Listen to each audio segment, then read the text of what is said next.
오늘 저희들이 로마서 11장을 읽었습니다. 로마서 11장을 읽고 묵상하면은 우리는 우리가 믿고 있는 예수 그리스도 또 우리가 가지고 있는 믿음을 자랑할 것이 아니라 겸손함으로 하나님 앞에 감사하며 그 은혜를 찬양해야 됨을 깨닫게 됩니다. 왜냐하면 믿음 자체가 우리에게서 난 것이 아니고 전적인 하나님의 은혜로 우리를 택하셔서 당신의 자녀를 삼아 주셨기 때문에 그렇습니다. 그리고 우리는 좀 더 근신하고 더 깨어 있어야 됨을 성경은 말합니다. 하나님께서 먼저 택하신 이스라엘 백성들도 버리셨듯이 너희들도 하나님을 떠나면은, 말씀을 떠나면은 너희들도 역시 버리게 될 것이다라는 엄중한 경고가 이 말씀 가운데 들어있기 때문에 그렇습니다.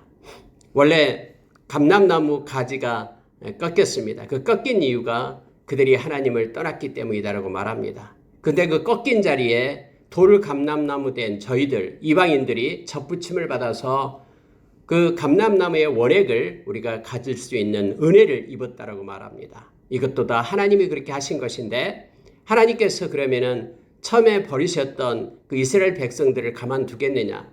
그것도 역시 아니라라고 얘기합니다. 하나님의 때에 하나님의 방법으로 하나님께 회개하고 돌아오는 남은 자들을 하나님이 두었다라고 말하면서 그들을 다시 접붙이게 될 것이다라고 말합니다.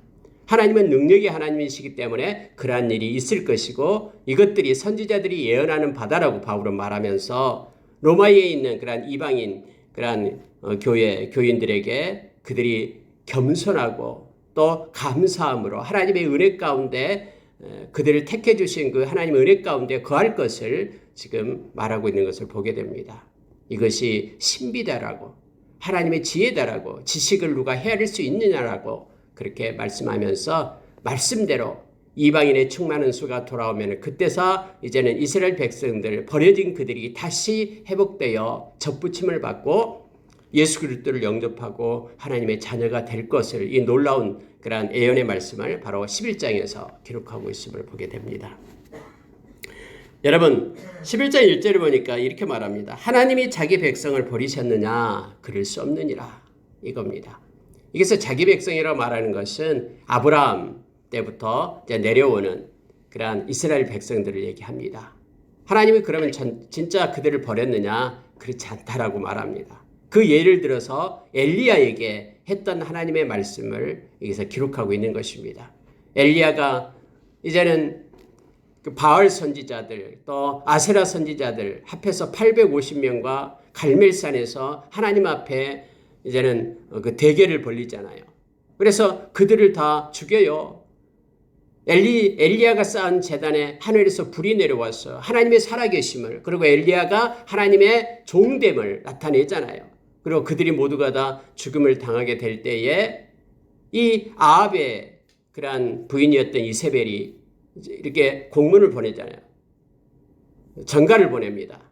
내일 이맘때에 너가 죽인 이런 제사장들, 바알 제사장들처럼 너의 목숨이 살아있으면은 내가 저주를 받게 될 것이다 하면서 반드시 너를 죽이겠다고 그런 전가를 받게 됩니다. 아니 거기까지 이렇게 열심히 하나님의 능력을 힘입고 그렇게 싸웠던 그런 엘리야는요. 이것을 받고 보니까 덜덜 떨리는 거예요. 그래서 도망치잖아요. 쫙 광야까지 나가서 도망치면서 노듭나무 아래에 머리를 이렇게 대고 엎드려서 하나님 아버지 이제는 족합니다. 나의 생명을 거두어 주십시오. 하면서 그가 고백을 하는 것이 그대로 나옵니다. 이스라엘을 하나님께 고발하면서 그가 그렇게 말합니다. 그들이 주의 선지자들을 다 죽였습니다. 주의 제단들을 다 헐어버렸습니다. 그래서 이제는 나만 남았는데 이제는 내 목숨도 찾는 자가 있습니다. 그러니 이제는 족합니다. 하나님 이제는 내 생명을 거두어 주십시오라고 기도하고 있는 엘리야에게 하나님께서 그렇게 말씀하시죠. 열왕기상에 나와 있는 말씀을 그대로 옮기고 있습니다. 열왕기상 19장에 나와 있는 말씀이죠. 하나님께서 4절에서 이렇게 대답을 하십니다. 하나님이 하신 대답이 무엇이냐? 내가 나를 위하여 바알에게 무릎을 꿇지 아니한 사람 7,000명을 남겨두었다 하셨으니 이렇게 말합니다. 하나님께서 엘리야에게 나를 위하여 하나님을 위하여 바알에게 무릎을 꿇지 않는 7,000명이 있다라는 거예요. 너는 눈을 떠서 보지 못하지만은 곳곳에 그렇게 하나님 앞에 올곧고 정직한 바알에게 무릎 꿇지 않는 7,000명을 내가 남겨두었다라고 그렇게 엘리야에게 말하지 않았느냐. 이와 같은 것처럼 하나님이 이스라엘 백성을 버린 게 아니다라는 거예요. 곳곳에 하나님께서 남겨둔 남는 자가 있다라고 지금 바울 사도가 말하고 있는 것입니다. 그런즉 이와 같이 지금도 5절입니다. 은혜로 택하심을 따라 남는 자가 있느니라. 여러분 이것은 여전합니다. 그래서 이 말씀을 가지고 많은 선교사들이 지금도 열방 곳곳에서 생명을 드리고 있는 거예요. 하나님께서 지금도 은혜로 택하심을 따라 하나님의 은혜로 택했다라는 겁니다. 하나님의 택함 받은 자들이 곳곳에 남는 자로 있다라고 말합니다. 이스라엘 백성 중에도 다 떠나지만은 다 떠나는 게 아니라 그 중에 하나님의 은혜를 입은 자들이 있다라고 말합니다. 남는 자들이 있다라고 가르쳐주고 있습니다. 그래서 이건 다 은혜로 된 것이다. 하나님의 전적인 은혜로 그렇게 택해 주신 것이다.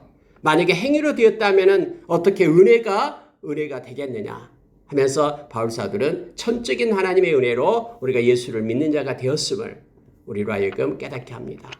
우리가 뭔가 선한 일을 해서 뭔가 잘 보여서가 아니라 하나님의 전적인 은혜로 우리가 택함을 입고 이 7,000명을 그렇게 남겨두었듯이 우리도 하나님의 은혜 가운데 있기 때문에 예수를 믿게 하고 예수님의 보혈로 우리가 죄사함 받게 해서 하나님의 자녀가 되겠다라는 것을 지금 성경을 통해서 우리가 묵상할 수가 있습니다.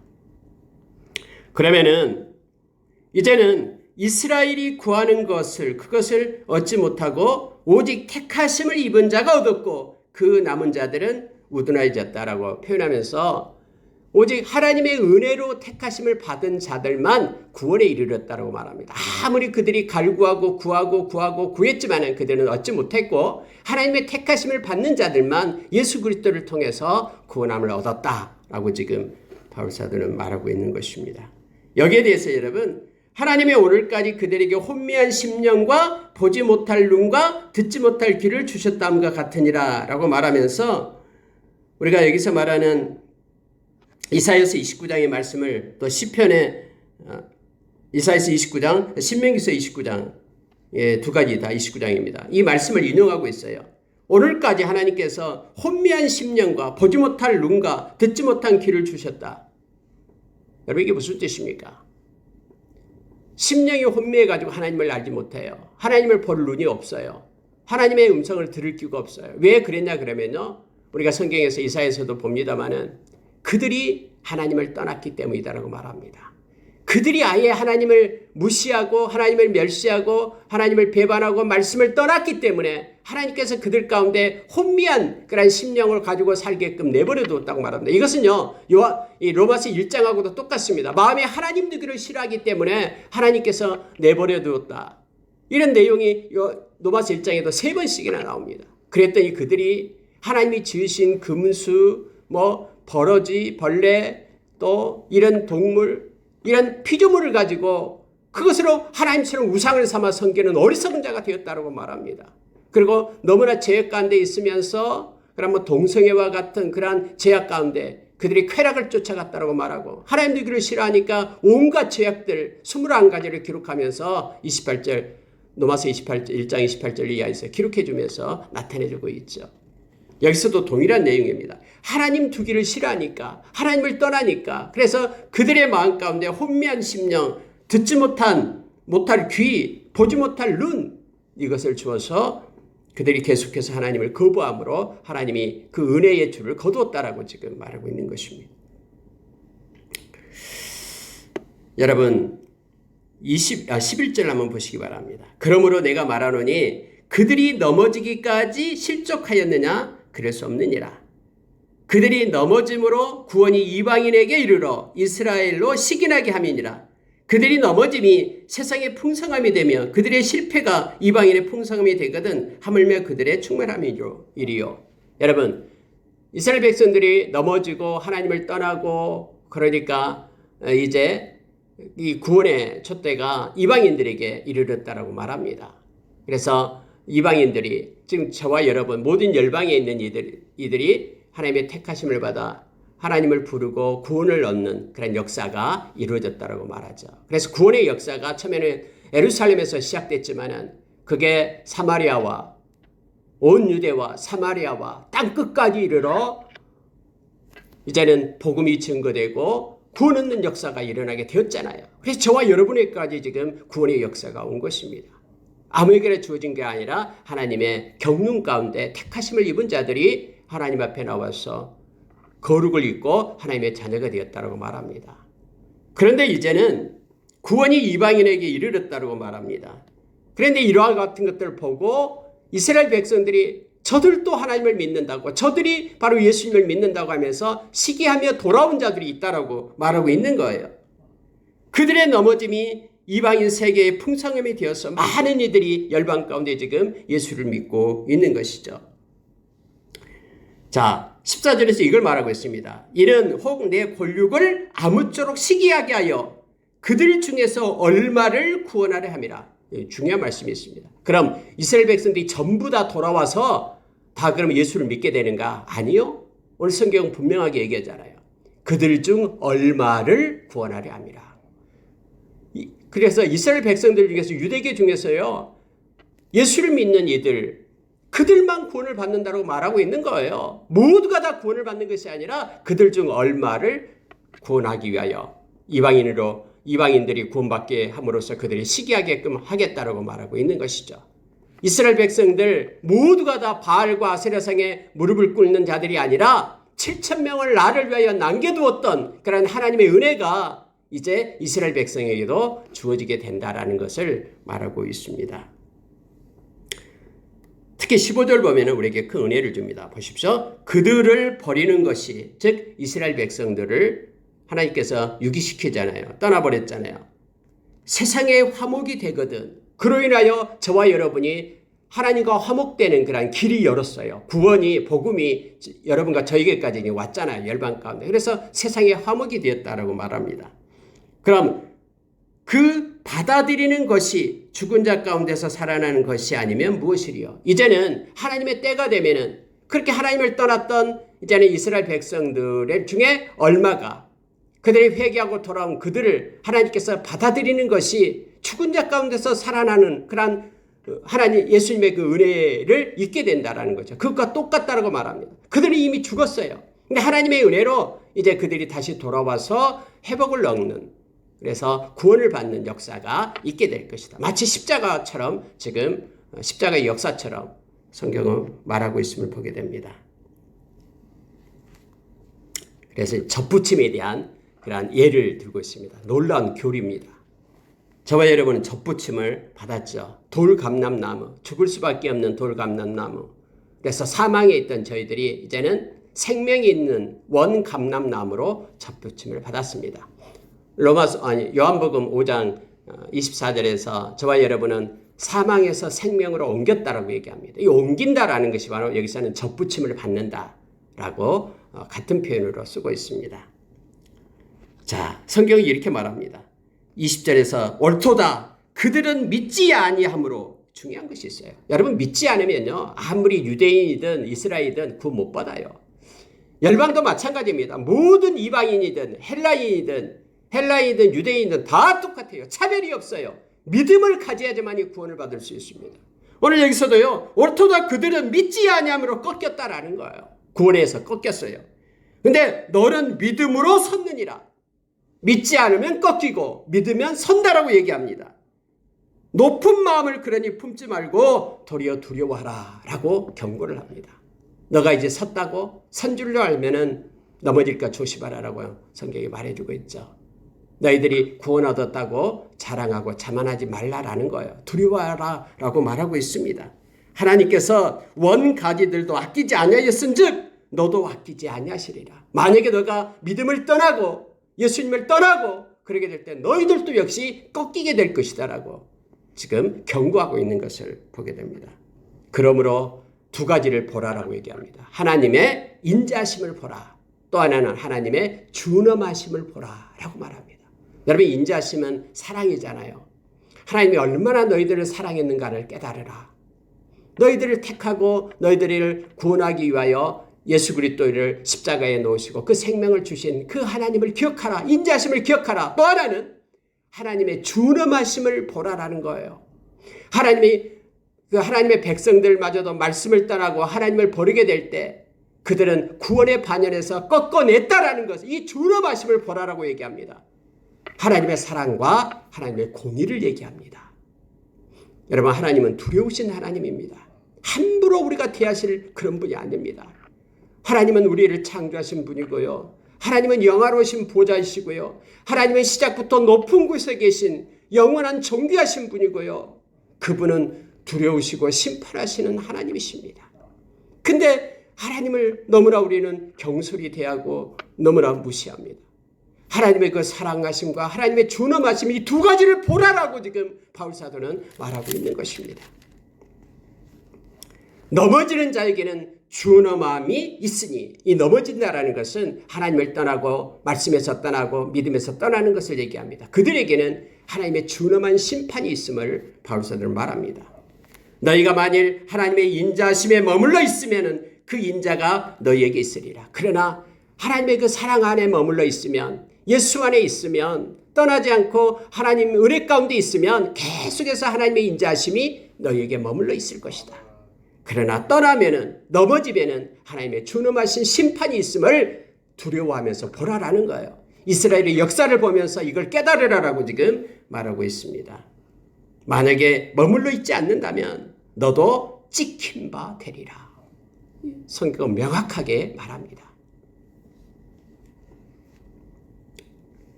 자, 그들도 이스라엘 백성입니다. 믿지 아니하는데 머무르지 아니하면, 이제 그들이 회개하고 돌아온다면, 이스라엘 백성들이 예수님을 이제는 배반했는데 예수님을 다시 받아들이고 돌아온다면 접붙임을 받으리니, 그들도 다시 접붙임을 받는다라는 거예요. 이는 그들을 접붙이실 능력이 하나님께 있습니다.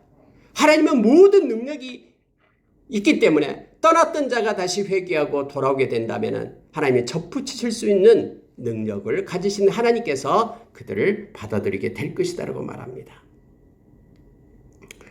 자기 감람나무에 접붙이심을 받으랴. 얼마나 더 자기 감람나무에 접붙임을 받으랴. 이걸 예를 드는 거예요.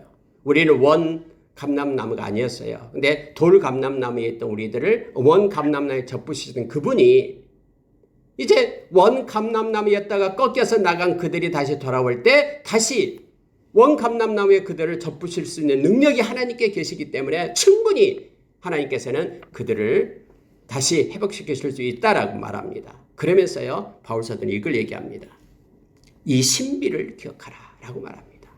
이것이 바로 그 영적인 흐름의 신비다. 구원의 흐름의 신비다라고 말합니다. 이 신비를 너희가 모르기를 내가 원하지 않는다. 이 신비는 이방인의 충만한 수가 들어오기까지 이스라엘의 덜어는 우둔하게 된 것이라. 그리하여 온 이스라엘이 구원을 얻으리라 하면서 이제 열방 곳곳에서 택하심을 받는 하나님의 백성들이 이제 돌아오고 구원을 얻게 되면 이 마지막에 이스라엘 백성들 중에서 다시 그 일부가 회개하고 돌아온 이들이 구원을 얻게 되는 그런 역사가 있게 될 것이다라고 11장에서는 말해두고 있습니다. 그래서 요즘에 이스라엘을 위한 기도를 많이 합니다. 많은 이들, 하나님께서 그런 마음을 주신 이들이 이스라엘을 위한 기도, 그들이 돌아와야지만이 하나님의 택하신 자들이 돌아오게 해달라고, 그래서 예루살렘 곳곳에 지금 십자가가 세워지고 있다라는 좋은 그런 소식들을 우리가 듣고 있습니다. 700여 교회가 있다라고도 말합니다. 자, 여러분 29절에 보니까요, 하나님의 은사와 부르심에는 후회하심이 없느니라. 하나님은 실수하지 않습니다. 그리고 하나님은요, 후회하지 않습니다. 그래서 하나님이 우리를 부르시고 당신의 자녀 삼으신 그들, 데살로니가전서 5장 24절에서 부르신 이는 미쁘시니 그가 또한 이루시리라 라고 말씀하시고 계시죠. 저와 이름을 불러서 그 신실하신 미쁘신 그 하나님께서는 우리를 이끌고 견인해 가고 계심을 우리가 기억합니다. 그리고 하나님은 하나님의 은사에는 후회하심이 없다라고 말합니다. 하나님의 선물이죠. 구원을 우리에게 선물로 주셨습니다. 그분은 후회하지 않습니다. 인자가 아니기 때문에요. 사람이 아니기 때문에 후회하지 않고 실수가 없습니다. 그분은 이방인 중에서 뿐만 아니라 이스라엘 중에서 하나님의 택하신 자들을 반드시 부르시고 세우실 것입니다. 전에는 하나님께 순종하지 아니하였더니 이스라엘이 순종하지 아니함으로 이제 긍휼을 입는지라. 전에는 순종하지 않아가지고 하나님을 떠났어요. 그런데 이제는 하나님께서 인자하심을 베풀어서 하나님의 긍휼을 베풀어서 그들을 택해서 다시 하나님의 긍휼 가운데로 와서 예수님을 믿게 하고 구원을 얻는 역사가 있게 될 것이다라고 성경은 기록해 주고 있습니다. 자, 여러분 33절부터 36절 보고 마치겠습니다. 깊도다. 바울사는 이렇게 고백을 합니다. 깊도다. 너무너무 깊다라는 거예요. 묵상하니까. 하나님의 지혜와 지식의 풍성함이요.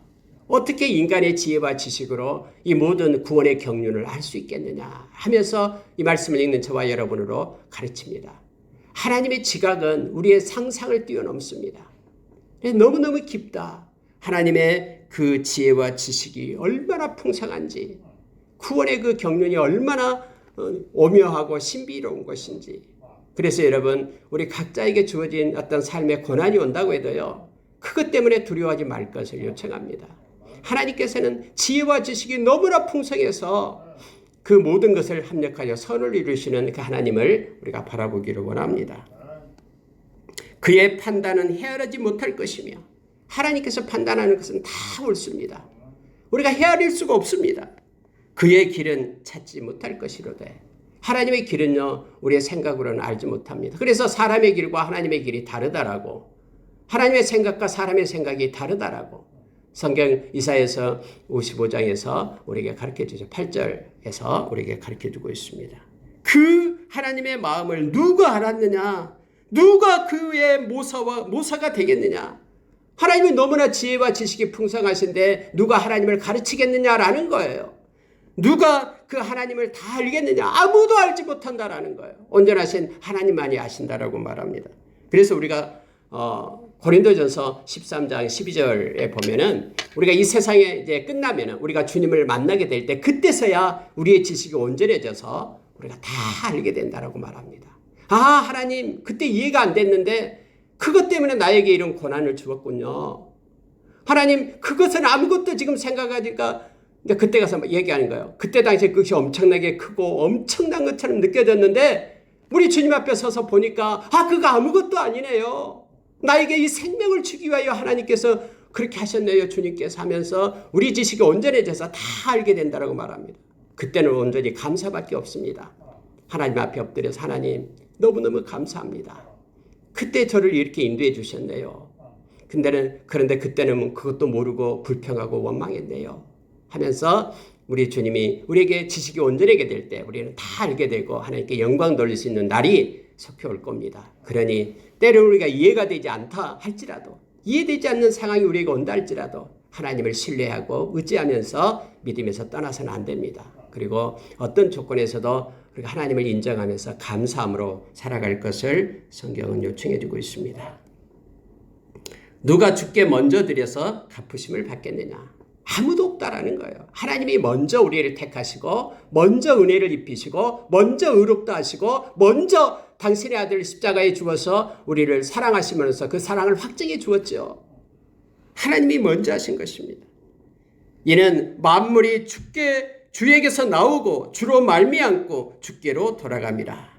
그에게 영광이 세세히 있을지어다. 그래서 바울사는 이걸 묵상하면서 하나님께만 영광 돌리고 주님께만 영광 돌리고 이것이 영원할 것이라고 지금 고백하면서 영광을 돌리고 있습니다.